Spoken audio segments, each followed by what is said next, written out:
계시록 12장은 14장까지 우리가 앞에서 7장이 이렇게 심판과 심판 사이에 막간 삽입 문장이다, 글이다, 말씀이다 이야기한 것처럼 우리가 오늘부터 헤아려 볼 12장부터 14장 역시 막간 삽입 장면인데요. 사탄의 세력에 박해받고 미혹당하면서 하나님의 보호를 받는 교회를 소개하고 있습니다. 특별히 12장부터 13장은 하나님 나라와 사탄의 나라 사이의 영적 전쟁을 배경으로 하나님 나라의 원수인 사탄의 3인조가 등장을 합니다. 사탄의 3인조 누구일까라고 하는 것을 확인하는 것이 12장, 13장에서 중요한 주제 가운데 하나입니다. 12장에는 7머리를 가지고 10뿔을 가진 붉은 용이 나오고요. 13장에서는 2마리의 짐승이 나오는데 이 2마리의 짐승이 바로 사탄이다라고 하는 것입니다. 그래서 13장 1절부터 10절에까지 나오는 바다에서 나온 짐승이 하나가 있고요. 13장 11절부터 18절에 땅에서 올라온 짐승이 또 하나가 있습니다. 이들 악의 3인조의 특징이 있다라고 한다면 삼위일체 하나님을 모방하는 거예요. 그러니까 거짓 삼위일체다 이렇게 이야기할 수가 있습니다.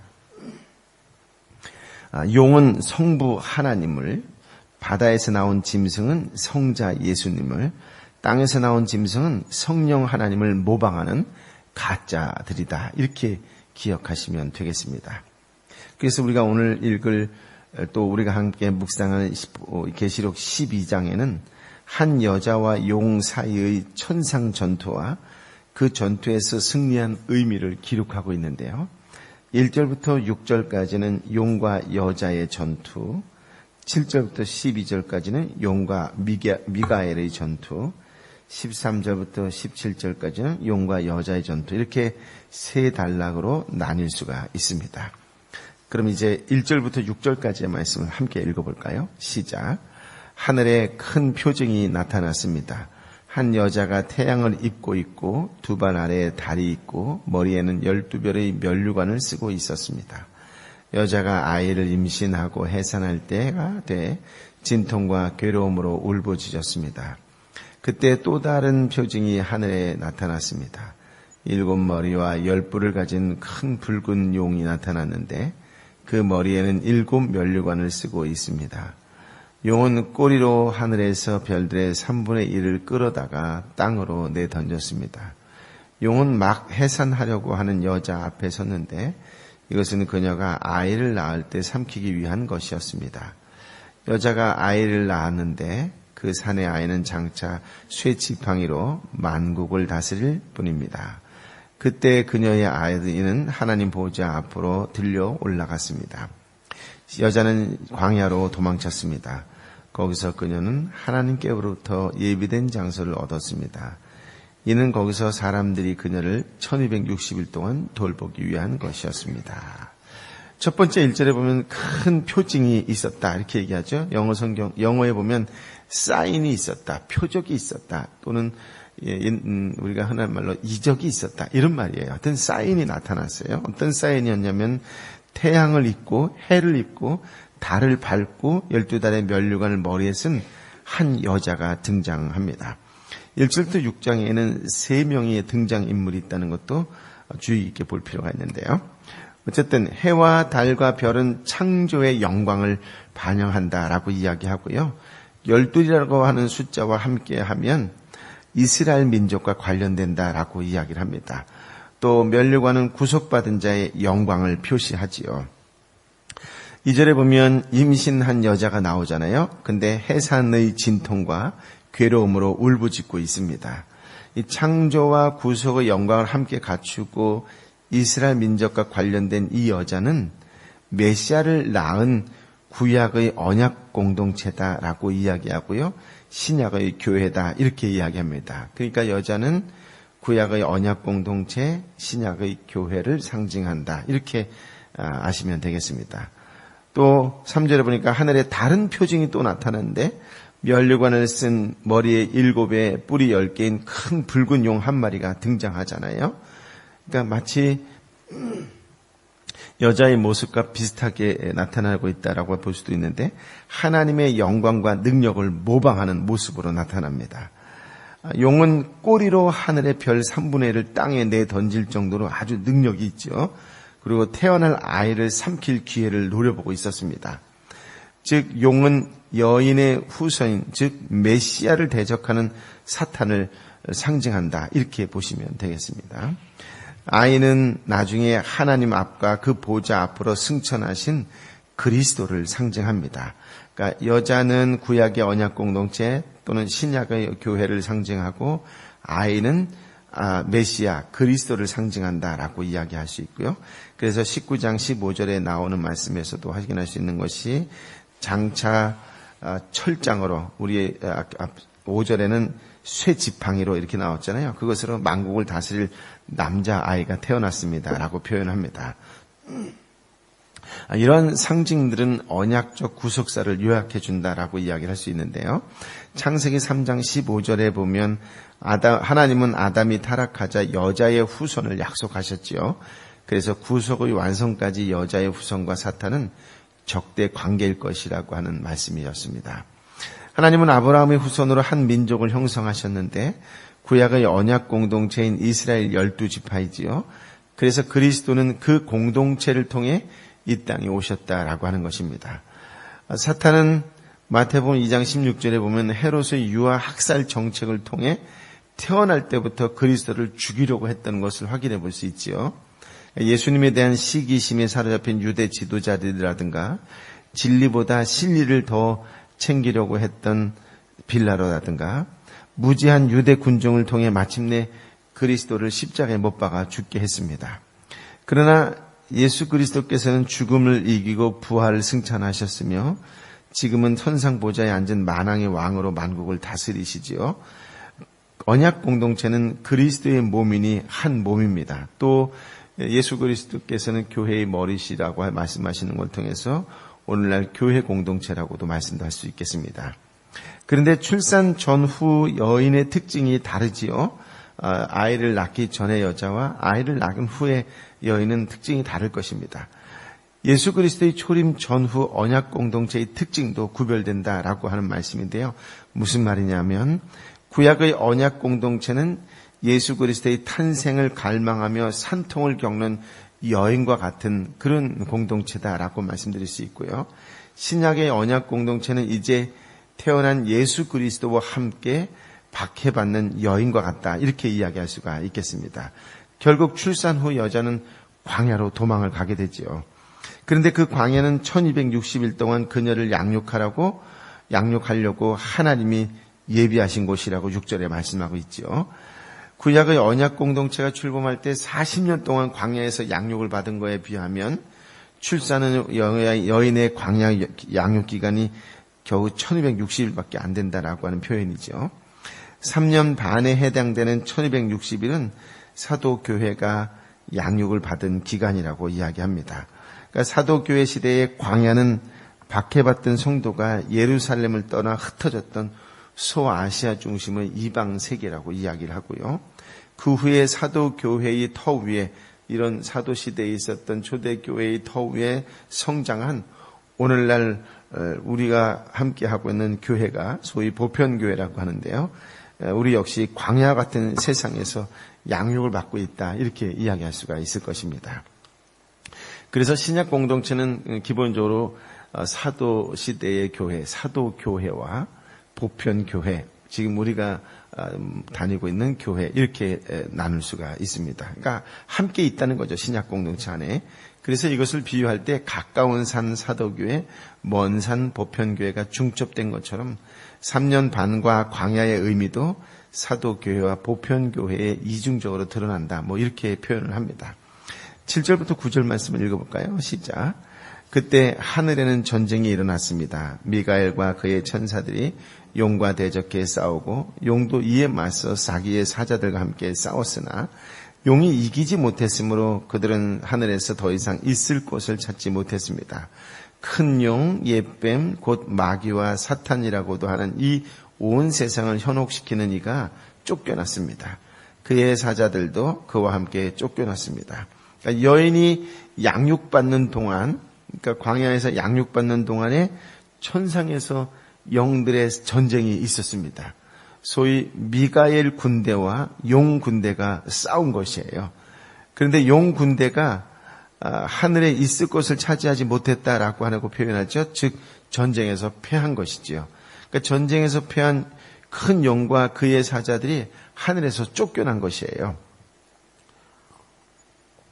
그러면서 9절에 용을 뭐라고 표현하죠? 큰 용, 옛뱀, 곧 마귀와 사탄으로 불리워지는데 이들이 뭘 하는 것이냐면 온 천하를 현혹시키는 자들이다. 이렇게 표현하고 있습니다. 그러니까 사탄의 가장 큰 특징이 뭐다? 현혹시키는 것이다. 이렇게 볼 수가 있겠죠. 누가복음 10장 18절에 보면 예수님은 70명의 제자들이 전도 여행에서 돌아왔을 때 사탄이 하늘에서 번개같이 떨어지는 것을 보았다라고 표현을 하세요. 골로새서 2장 15절에 보면 바울은 예수님께서 십자가로 권력자들과 권세자들을 무장 해제시키셨다라는 표현을 사용합니다. 이 말씀을 따르면 영적 전쟁은 천상과 지상에서 동시에 벌어졌던 것이고 사탄이 치명적으로 패배한다는 것이 바로 사도 교회 시대다라고 하는 것이에요. 최후 심판 때가 아니므로 용은 공격 대상을 바꾸면서 계속 활동한다. 이렇게 이야기할 수가 있습니다. 10절부터 12절까지의 말씀인데요. 같이 읽어볼까요? 시작. 그때 나는 하늘에서 큰 음성이 이렇게 말씀하시는 것을 들었습니다.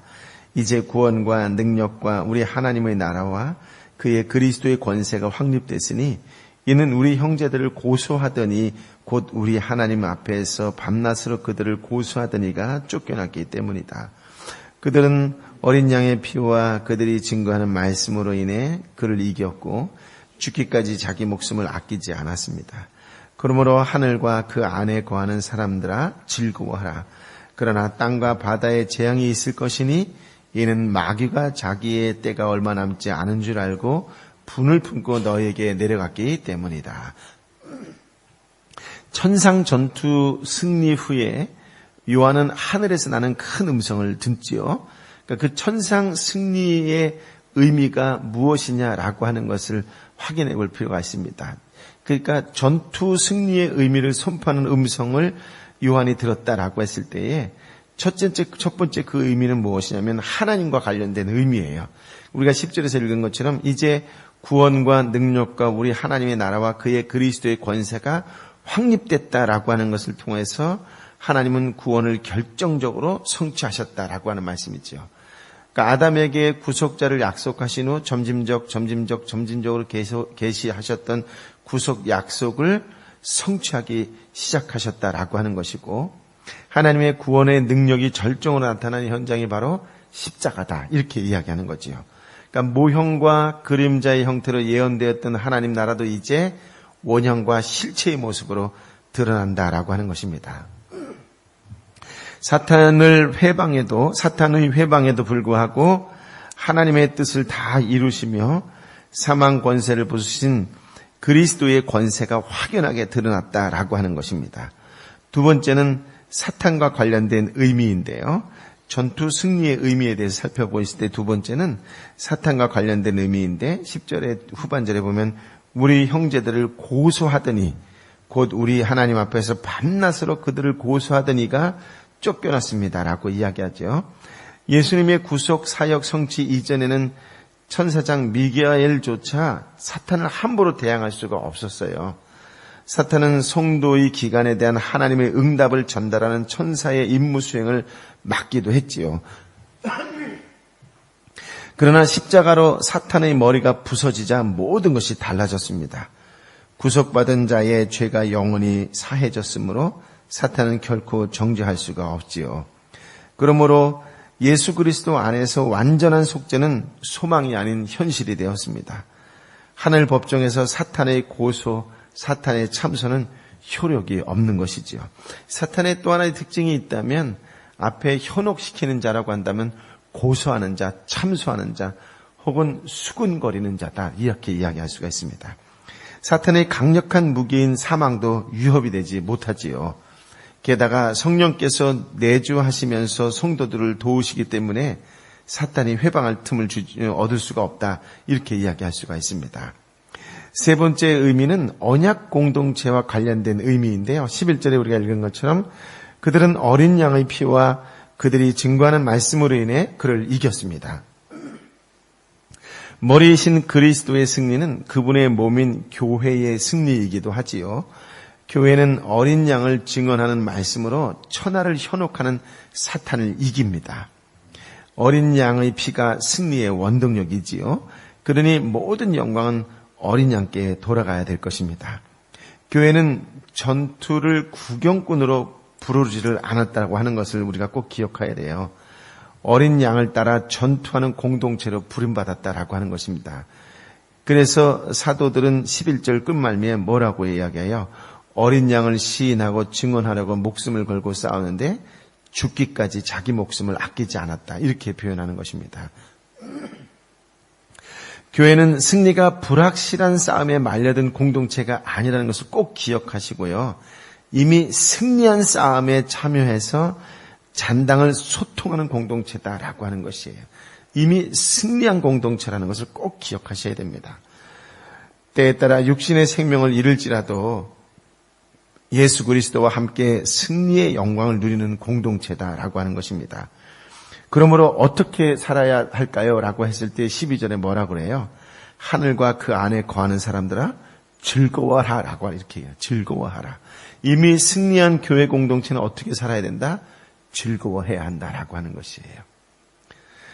네 번째 보면은 언약 공동체의 대적과 관련된 의미가 나온다라고 하는 것이에요. 12절 후반절에 보면 그러나 땅과 바다에 재앙이 있을 것이니 이는 마귀가 자기의 때가 얼마 남지 않은 줄 알고 분을 품고 너희에게 내려갔기 때문이다라고 하는 거예요. 그러니까 마지막 때에 더욱 극렬하게 발악한다라고 하는 말씀이지요.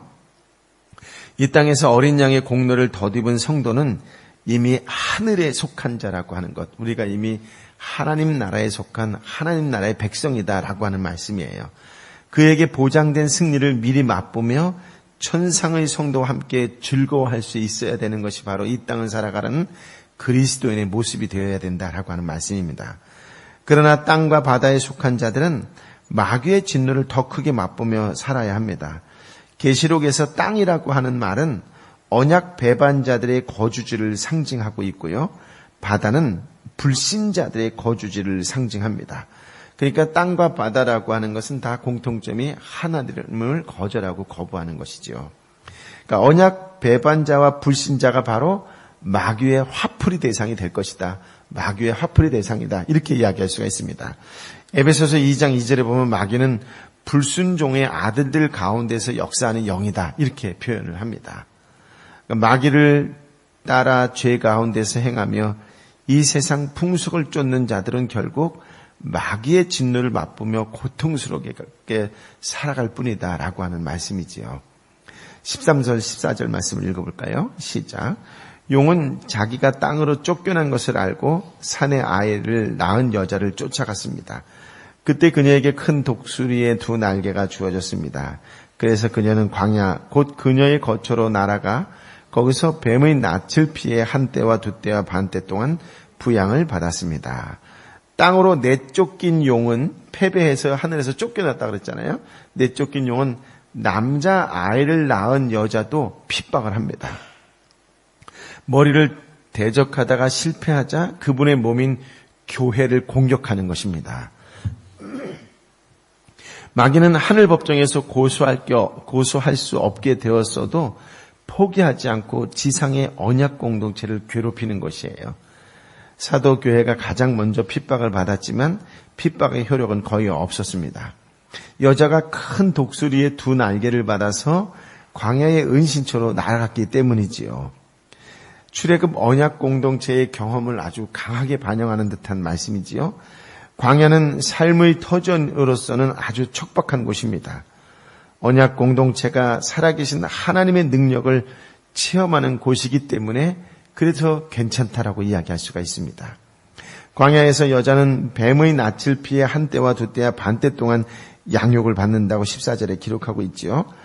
신약, 구약, 언약 공동체가 똑같이 하나님께서 공급자요, 보호자요, 인도자이심을 철저하게 신뢰하도록 양육을 받는다라고 하는 말씀입니다. 어느 시대에나 언약 공동체는 고난을 겪지만 장차 누릴 영광에 비추어 볼 때 그 고난은 참을 만하다라고 하는 로마서 8장 18절의 말씀이 떠오르네요. 하나님께서 언약대로 구속하여 하나님 나라를 점진적으로 완성하는 동안 사탄도 끊임없이 회방을 합니다. 15절부터 17절까지 말씀을 읽어볼까요? 시작. 뱀이 자기 입에서 여자의 등 뒤에 물을 강같이 토해내어 그 물로 그녀를 휩쓸어 버리려고 했습니다. 그러나 땅이 여자를 도와 그 입을 벌려 용이 그 입에서 토해낸 강물을 삼켰습니다. 그러자 용이 여자에게 분노를 품고 여자의 후손에 남은 사람들, 곧 하나님의 계명을 지키고 예수의 증거를 붙잡고 있는 사람들과 더불어 전쟁을 하려고 떠나가 바닷가 모래 위에 섰습니다. 여자의 후손과 사탄의 적대 관계는 재림 때까지 끝나지 않고 계속됩니다. 여자가 광야로 피하자 뱀 같은 사탄은 뒤에서 은밀하게 물을 강같이 토하여서 여자를 물에 휩쓸려 떠내려 가게 하려고 했습니다. 마치 교회가 세상 물결에 휩쓸려 그리스도 신부다운 모습을 잃게 하려는 시도라고 할 수가 있겠습니다. 세속 가치관과 유사 복음으로 언약 공동체를 이 땅에서 지상에서 없애려고 하는 시도이지요. 그런데 사탄의 이런 은밀한 공격조차 여자를 해칠 수가 없었습니다. 땅이 여자를 도와 그 입을 벌려 용의 입에서 토하는 강물을 삼켰습니다. 라고 하는 16절의 표현이죠. 근데 놀라운 것은 사탄의 분풀이 대상이 무엇이다? 땅이라고 말했단 말이에요. 그런데 그 땅이 사탄의 공격을 모두 흡수해버린 것입니다. 하나님은 언약 배반자를 사용하셔서라도 언약 공동체를 보호하며 양육하시는 장면이다. 이렇게 해석할 수가 있습니다. 여자를 해칠 수 없자 분노한 용은 공격 대상을 바꿉니다. 여자가 아니라 여자의 후손의 남은 사람들과 싸우려고 돌이켰지요. 그렇습니다. 사탄은 하나님 나라가 최종 완성되기까지 포기하지 않고 집요하게 대적한다라고 하는 것이에요. 사탄이 삼키려고 했던 여자의 후손은 예수 그리스도였습니다. 출산 전 여자는 구약 공동체를 상징하고 출산 후 여자는 신약 공동체, 사도교회와 오늘날 교회를 상징을 합니다. 여자의 남은 후손은 누구일까요? 하나님의 계명을 지키고 예수의 증거를 붙잡고 있는 사람들이라고 하지요. 신약 언약 공동체의 회원들인 언약 백성입니다. 천상에서 패배하고 땅에서 효력을 발하지 못한 용은 오늘 17절에 뭐라고 어디에 있다 그러죠? 바닷가 모래 위에 섰다라고 표현을 합니다. 이제 사탄은 언약 공동체 바깥에 있는 이방 세계로 진영을 옮겨갔다라고 하는 표현이에요. 마귀는 예나 지금이나 줄기차게 언약 공동체를 공격합니다. 핍박하거나 세상 풍조로 유혹해서 교회가 교회다운 모습을 잃게 하려는 하는 것이죠. 그러나 하나님은 어린 양의 피로 사신 교회를 끝까지 보호하시고 양육하십니다. 심지어 언약 배반자를 사용해서라도 보호하시는 분이시지요. 이사야 40장 31절의 말씀에 나오는 것처럼 독수리가 날개를 치며 창공으로 찌솟고 또 솟구치는 것처럼 하나님을 사모하고 앙망하는 자로 새 힘을 얻어 영적 전쟁에서 승리하게 하시지요. 그러니 세상이 요동을 할다 할지라도 교회는 두려워하지 말고 사도 교회를 따라 충성되게 복음을 수호하고 증언해야 할 것입니다. 오늘 신약교회를 살아가는 저와 여러분도 삶 속에서 증언의 삶이요, 증언자의 삶이요, 누군가를 주께 돌아오는 그 하나님의 역사에 동참하는 예수 그리스도의 한 사람으로 살아가야 될 줄 믿습니다.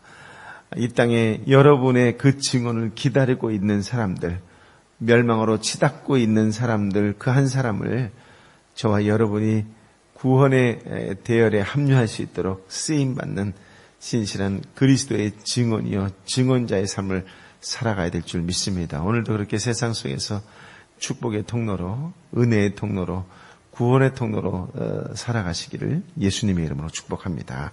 아멘. 아버지 하나님, 오늘 한 여인이 우리의 말씀 속에서 나타날 때에 얼마나 아름다운 모습으로 나타나는지 이루 헤아릴 수가 없을 정도입니다. 이 여인은 해와 달과 별의 영광을 가지고 있는 여인이었습니다. 햇빛과 달빛과 별빛의 찬란한 영광이 이 여인을 감싸고 있습니다. 그런데 주님께서는 세상 끝날까지 이 사탄의 대적들과 싸울 때에 보호하여 주시고 이미 승리한 싸움이라고 말씀해 주시면서 끝까지 양육해 주실 것을 약속해 주셨습니다. 하나님, 오늘 우리 한 사람 한 사람도 이 여인처럼 햇빛과 달빛과 별빛의 찬란한 영광이 나와 함께 있다라고 하는 당당함으로 세상 속에 나아가는 믿음의 한 사람이 되게 하여 주옵소서. 언약 공동체의 한 사람으로 주의 말씀을 신실하게 따르는 사랑과 순종으로 반응하는 그리스도인의 한 사람으로 살겠노라고 새롭게 결단하는 주의 백성 한 사람 한 사람은 이미 햇빛과 달빛과 별빛의 찬란한 영광으로 감싸고 있다라고 하는 것을 체험할 수 있도록 다시 한번 은혜 위에 은혜를 더하여 주옵소서. 결단코 세상을 두려워하거나 무서워하지 않게 하여 주옵소서. 하나님이 나와 함께 있다라고 하는 것, 예수 그리스도 그 이름만 있어도 나는 더 이상 두렵지 않고 당당히 살아갈 수 있다라고 하는 이 자존감을 가지고 오늘도 세상 속에서 승리하며 살아가는 믿음의 사람들 되게 하여 주옵소서. 오 성령이여, 능력과 권능과 새 지혜로 임하여 주옵소서. 이제는 우리 주님 예수 그리스도의 은혜와 아버지 하나님의 크신 사랑과 성령 하나님의 교통하심이 오늘도 주신 말씀을 순종으로 반응하며 어떤 상황과 환경 속에서도 끝까지 말씀의 사람으로, 기도의 사람으로 이미 승리한 자로 당당하게 살겠습니다라고 선포하는 하나님의 사람으로 살겠습니다라고 다시 한번 말씀 앞에 결단하고 결심하는 하나님의 사람들 한 사람 한 사람 머리 위에, 저들의 삶터 위에, 저들의 일터 위에, 저들이 함께 기도하는 공동체 위에, 열방의 선교사님과 선교지 위에 이제부터 영원토록 함께하여 주옵기를 간절히 축원하옵나이다. 아멘.